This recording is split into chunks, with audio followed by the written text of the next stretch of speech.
Yogi Ramsuratkumar ki Jai. Sarvam Yogi Ramsuratkumar Arpanamastu.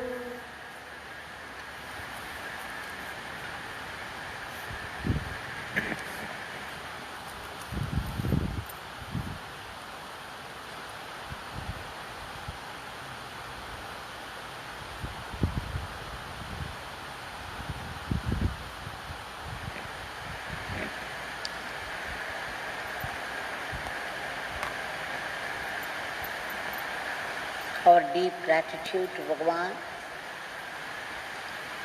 for making us sing His name for one more hour. Let us remember that only when we remember God, we truly live. Whenever we forget God and engage ourselves in this thing and that thing, we are dead. We are dead to God. So we truly lived for 1 hour, singing His name happily, with gratitude. We have been going through something or the other connected with Bhagwan.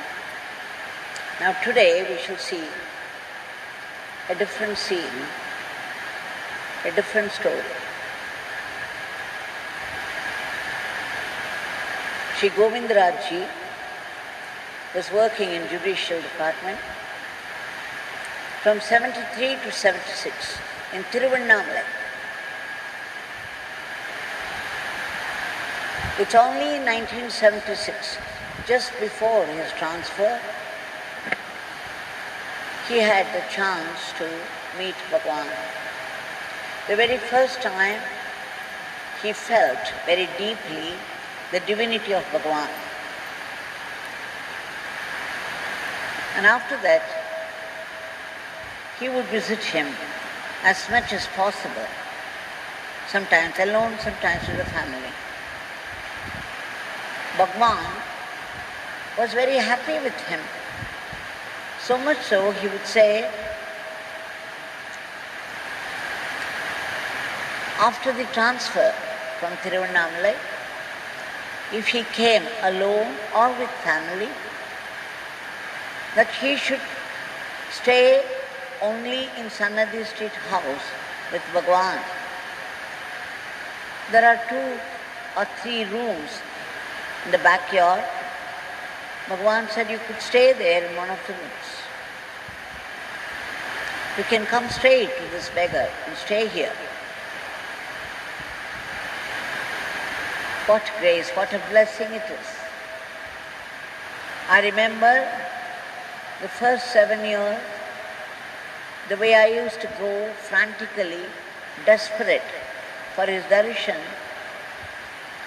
There were many times I was turned out without so much as a darshan at a distance. Somebody would come from inside carrying his word. This beggar is busy, you can go. Now just see how blessed is Govindarajji to be told by Bhagwan, whenever you come, you can stay with this beggar. You can stay in the Sannidhi Street house with me. So Govindarajji began to stay with him as and when the opportunity presented itself. And then one day, the whole day people were coming and going. Bhagwan was busy with them. And in the night, Bhagwan asked him to lock the gate and come inside. So Bhagwan was lying down in his usual place inside the house, and Govindarajji was sitting by his side. And Bhagwan talked about so many things. Govindarajji did not mention what Bhagwan talked about, except that he talked on many, many subjects, late into the night. And then Bhagwan said to Govindarajji, I don't want to disturb your sleep anymore. You can go to sleep. You can rest. After that, Govindarajji fell asleep. When he woke up, it was something like 3:30. It was between 3:30 and 4, early morning. There was a knock at the door. Then Bhagwan asked him to go and see who it was. So when he opened the wooden gate and then the grill gate of the veranda, he saw a car parked right opposite to Bhagwan's place. And then there was this North Indian Pandit, a Panditji, was standing there with just a dhoti thrown around his waist, and there was no upper cloth. He was standing right outside near the steps. Then when Govindarajji went and reported, Bhagwan said, you bring him inside, open the gate and bring him inside. So Govindarajji took him. Govindarajji asked him who he was. Panditji said that I am a Panditji from Banaras and Swami knows me, we have met before. You just tell him, Panditji from Banaras. So this is what Govindarajji reported. And then when the man came inside, Bhagwan got up immediately and with such cheer and love, he went and embraced this man.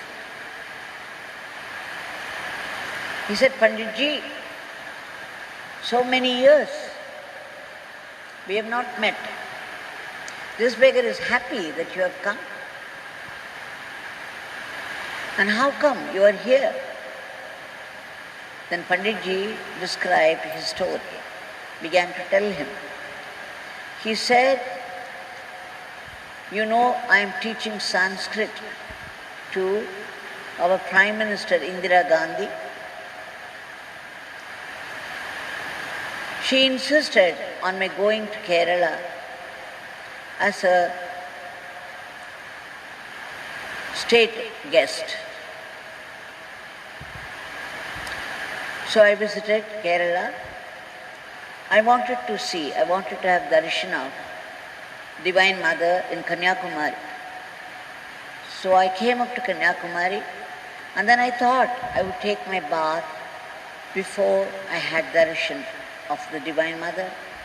So when I was bathing in the ocean, suddenly Mayamma appeared there. Mayamma came and then she simply caught hold of my hand, dragged me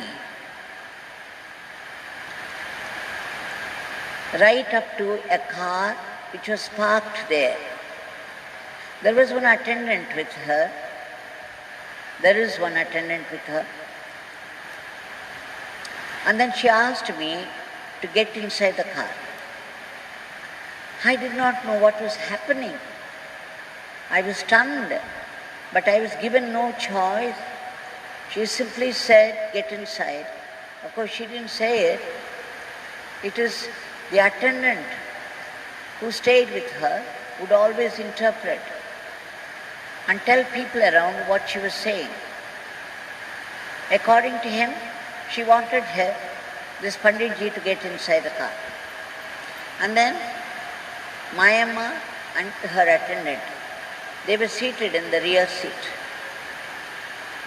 Then the car owner, a businessman from Shivakasi, and his wife, they had also gone for a bath in the ocean. After finishing that, they were coming towards the car. Then Mayamma dictated. She asked him to start. without telling him where they had to go. The gentleman who was driving the car seemed to be used to her ways, and without opening his mouth, he started to drive. Then Mayamma said, "Go to Madurai." So he drove up to Madurai, he and his wife drove up to Madurai, carrying Mayamma, her attendant, and Panditji from Banaras. And after they reached Madurai, Mayamma said not to stop anywhere, go to Tiruvannamalai. So they came all the way to Tiruvannamalai. He said, "This is my story. See, I was bathing. I was already in the water and I was bathing, and suddenly this Mayamma appeared and dragged me to the car. So all my upper clothes and my other things, my belongings, they're all there in a mandap near. I left them there before I took bath in the ocean. Now she did not give me any chance to go anywhere else, so I simply obeyed. And then, what do we find? I have come and stopped right in front of your house.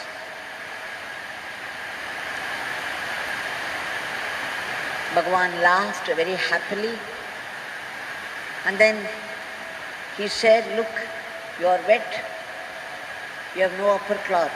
Immediately he asked Govindarajji. He always referred to the inside of his house, because people, the objects, the offerings from devotees, the malas, the clothes, the books, cigarette boxes, match boxes, torn mats, gunny bags. You can imagine all these items strewn around with no order.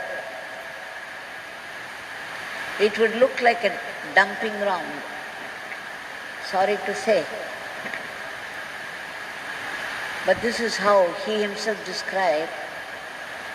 And he said, Govindarajji, from that ocean, you dig out a new dhoti, a new upper cloth, and a kurta, a shirt.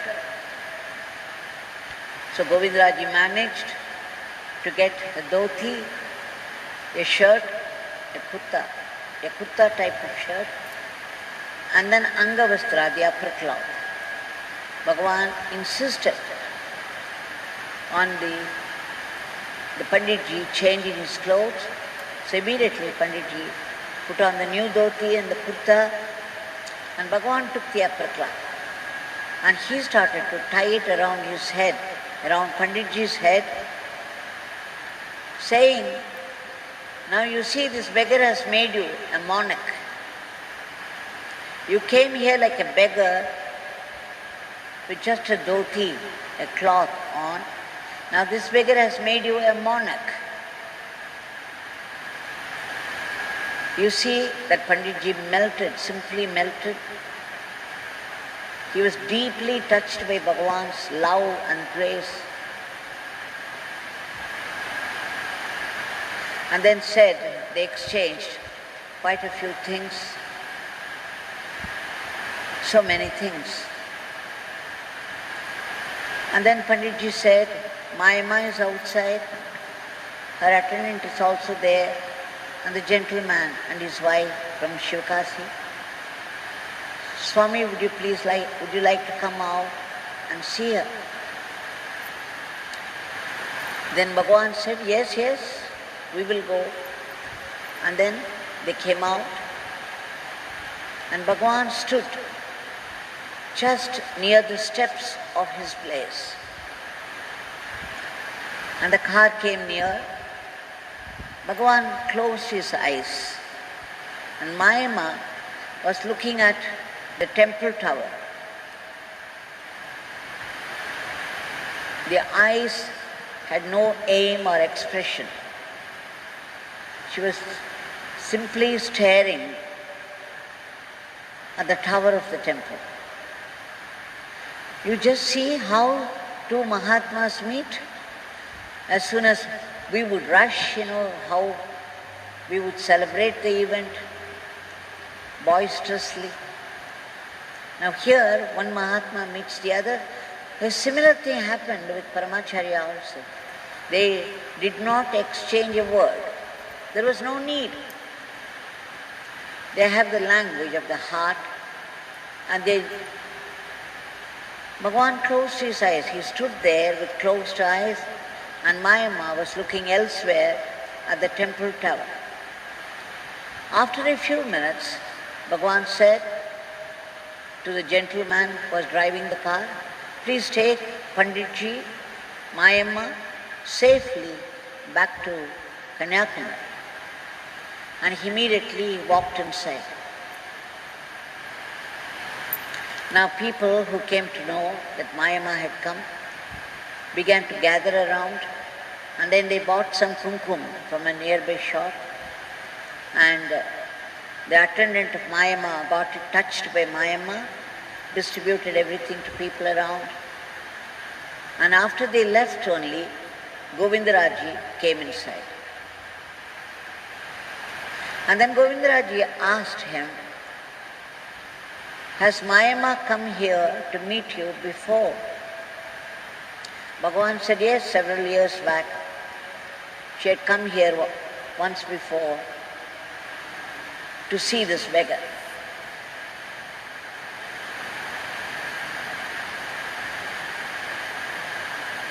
This is a very grand event. We are lucky that we got the report from Govindarajji, first-hand witness. Now, talking about Mayamma, I remember another incident. When I was in Salem working in a college, Mayamma was staying there in Salem, and the place was only half an hour distance by bus. And Bhagwan in those days would allow people to come there only once a month, at least me.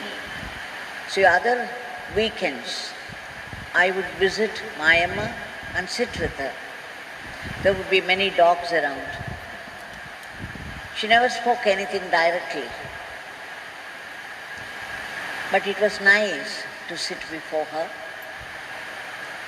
And then she would allow me, through the attendant, to wash her, to dress her up, to comb her hair.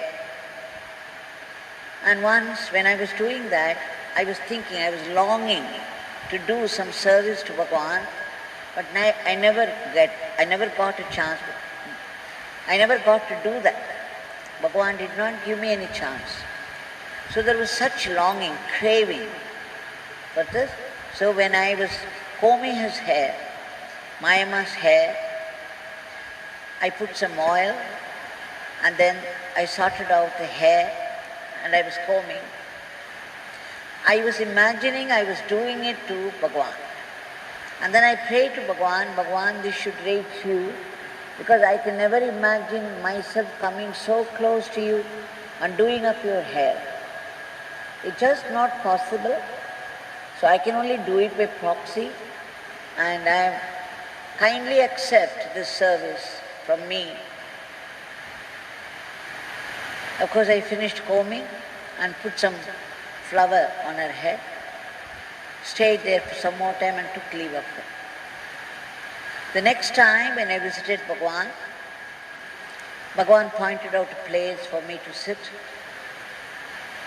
After I was seated there, we all began to sing his name.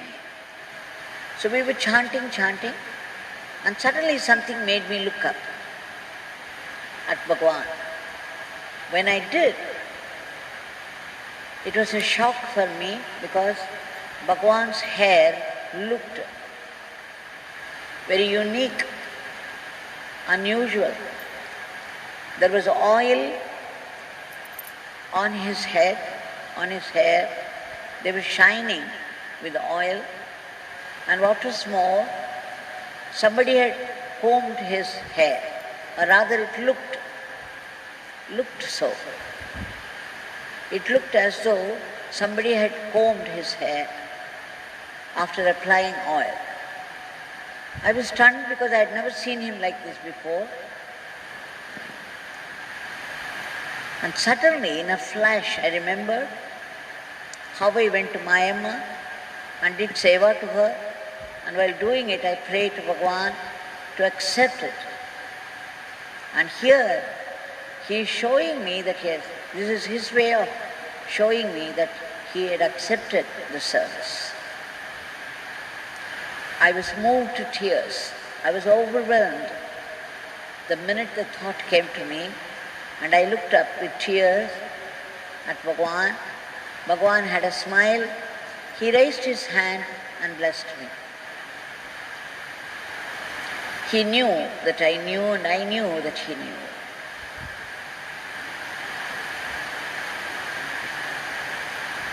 A very beautiful experience. And this Bhagwan, just imagine, Panditji was well known to Bhagwan. He had come all the way because the Prime Minister had asked him to go to Kerala. So he had come up to Kanyakumari, and Mayamma should suddenly appear there, drag him by hand and deposit him at the doorstep of Bhagwan. Where is Kanyakumari? Where is Tiruvannamalai?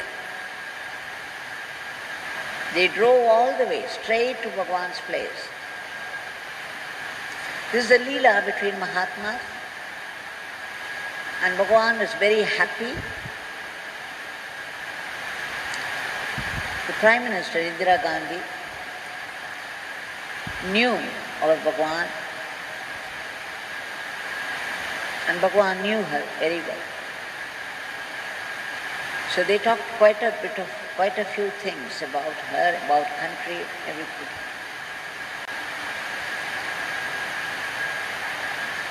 Now this, let us submit our today's prayers. Bhagwan, kindly intervene and stop the spread of the disease.